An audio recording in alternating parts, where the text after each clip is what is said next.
Hello, everybody, and welcome to From Poverty to Progress, the channel that promotes an awareness and understanding of human material progress. My name is Michael Magoon. I am the author of the From Poverty to Progress book series. The first book in my book series is entitled From Poverty to Progress, and it explains the origin and causes of modern progress. My second book, which I am happy to announce is now available on pre-release, is called Promoting Progress, a radical new agenda to create abundance for all.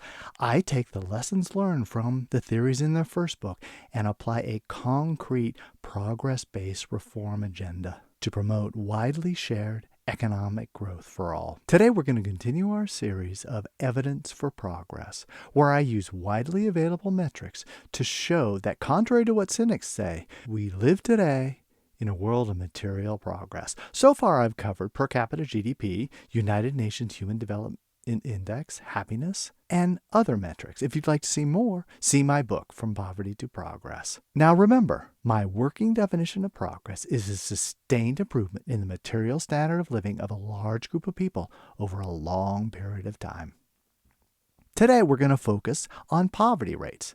Now, poverty rates are one of the most widely used metrics for measuring standard of living for the least fortunate. Essentially, what they do is they focus on a specific income level, like let's say $1,000 per year, and they say what percentage of people are above that level and what percentage of people are below that level. The percentage of people that are below that level is called the poverty rate. Now keep in mind that all the data in this episode is adjusted for inflation and for exchange rates.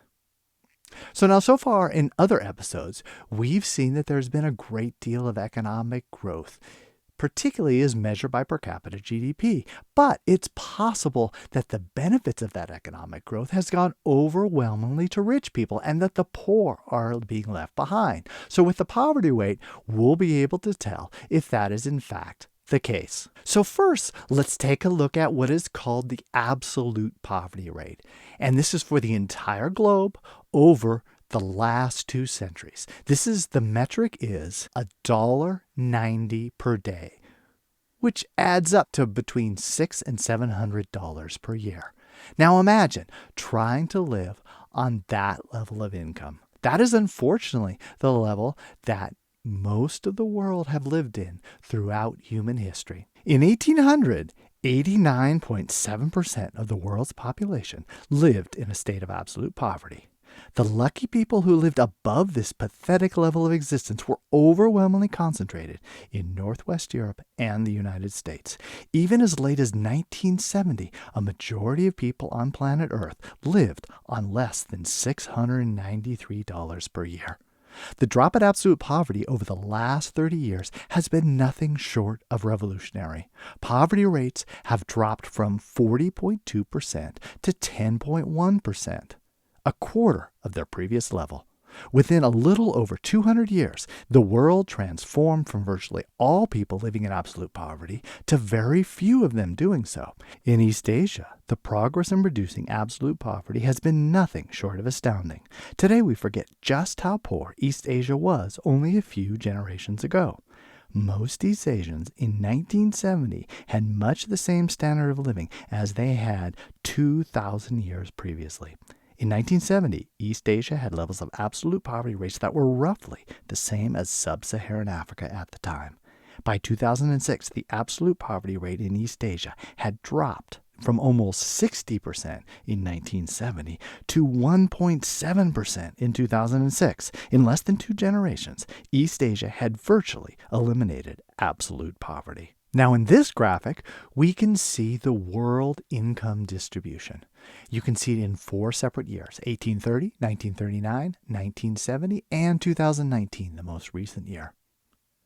You can also see, it's a little bit hard to see, but it is the line for absolute poverty, which is the same metric that we used before, $693 income per year. In 1830, virtually the entire world lived below the absolute poverty line. By 1939, Europe and North America had grown far richer, but the rest of the world was still trapped in poverty. By 1970, we lived in a bifurcated world, a wealthy first world consisting of Europe, North America, and Japan, and a desperately poor third world. The first world was rich. The third world was poor, and few people were in between. Today, many people still believe that we live in that world, but it's just not true. By 2019, rapid economic growth had transformed the third world so that many parts of it began to resemble the first world. Today, absolute poverty is rare. Most of the people who Westerners perceive as poor in other nations are in fact middle income, and more poor people move up to middle income status virtually every year. Even if there were no other positive trend over the last 50 years, it would be hard not to consider this proof enough of progress during our time. Of course, global trends can cover up national counter-trends, so we must dig deeper into the data. It would be a little bit tedious to go over the more than 200 nations that are in the entire world. So instead, I categorize a number of them into 4 important categories: the wealthy 12, the populous 12, the bottom 20, and the transformative 16. Overall, that gives us a pretty good idea of what's going on with poverty rates, not just overall across the world, but in individual nations. Now, the wealthy 12, the poverty rates were already so low by the standards of $693 per year that it really doesn't help to measure it. It's essentially zero in all of these nations. But things get a lot more interesting when we look at the populous 12. The populous 12 are the 12 most populous nations that do not have high per capita GDP. China, India, Brazil, Congo, Egypt, Ethiopia, and Indonesia are just a few of the nations in this category. Altogether, they make up about 58% of the world's population and cover every continent except Australia and Antarctica. Now, when we look at the poverty rates for each individual nation within the populous 12, we can see a very clear trend. Here, we're using what's called the poverty headcount ratio at $3.20 per day. So it's a little bit different than the metric we used before. Again, this amount is indexed for inflation and cost of living to make the comparison between nations over time legitimate. Among the populous 12, the average poverty rate, which you can see here in a dark black bar, declined dramatically from 62% in 1984 to 14% in 2014, a quarter of its previous level. China reduced poverty from 90% in 1990 to 7%. Indonesia reduced poverty from 92% to 27%. Mexico's figure dropped from 23% to 11%. Bangladesh, Pakistan, and Turkey all made substantial progress by this measurement. Of the populous low-income nations, only Nigeria failed to make real progress, although the data is very sparse for this nation. Our next group is the bottom 20. These are the 20 nations with the lowest score on the United Nations Human Development Index in 1990, the earliest year available. They mainly consist of very poor sub-Saharan Africa nations. The bottom 20 gives us a really good overview of trends in the most desperately poor nations in the world. If there's any group of nations that should lack evidence of declining poverty, it is these 20 nations. For the bottom 20, the data is also encouraging. The average decline from 83% in 1989 to 71% in 2013. Most nations have made substantial progress, with Mauritania from 66% to 24% and Gambia from 87% to 38% showed the most impressive results. The only country in the bottom 20 where the level of poverty increased was in Malawi, but some others showed only slow progress. For example, Congo, Burundi, Papua New Guinea, and Senegal. Part of the problem is that these nations started out so poor that this metric misses some important progress. So when we look at $1.90 a day instead, the progress within the bottom 20 is much more evident. Using this metric, every nation within the bottom 20 shows real progress, with Rwanda being the exception, dropping from 60% to 56%. Of course, it is hard to miss the fact that poverty in the bottom 20 is still at appalling levels, and far more progress needs to be made. Given the trends over the past 30 years, however, there is reason to be optimistic about continued progress in the future. Our final group is what I call the transformative 16. These are the nations that experienced at least one generation of very strong economic growth after 1950, or 20 or more years growing 3%.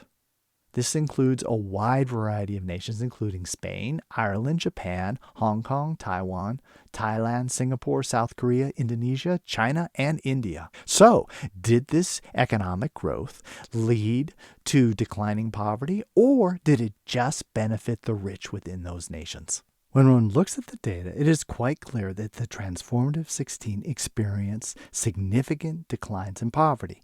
The average poverty rate dropped from 47% in 1987 to 11% in 2014, less than a quarter of its previous level.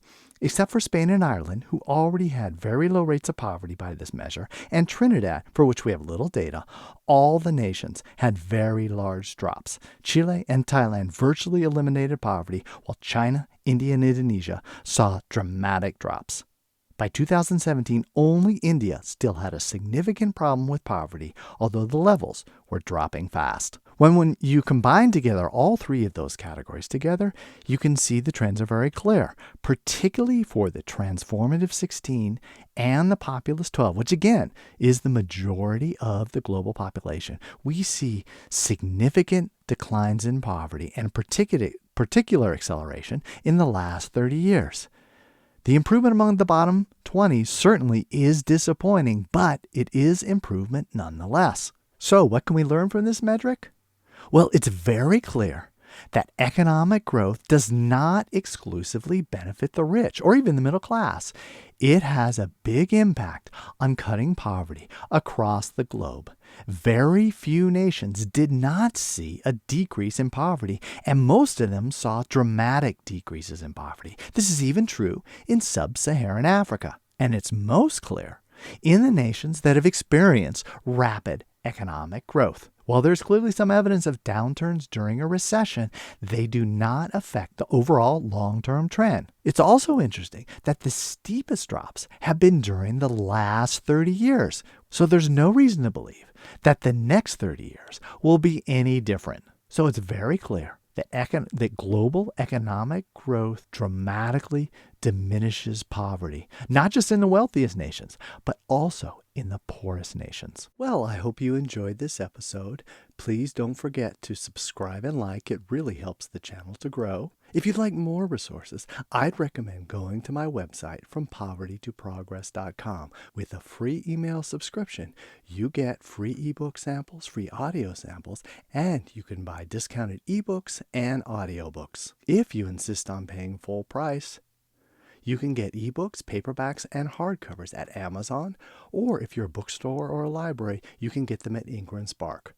Audiobooks are available at Amazon, Audible, and iTunes. If you'd like to know more about books related to this content, I'd recommend going to my other website, which is the techratchet.com. It consists of an online library of over 280 book summaries on the topics of technology, history, economic growth, and progress.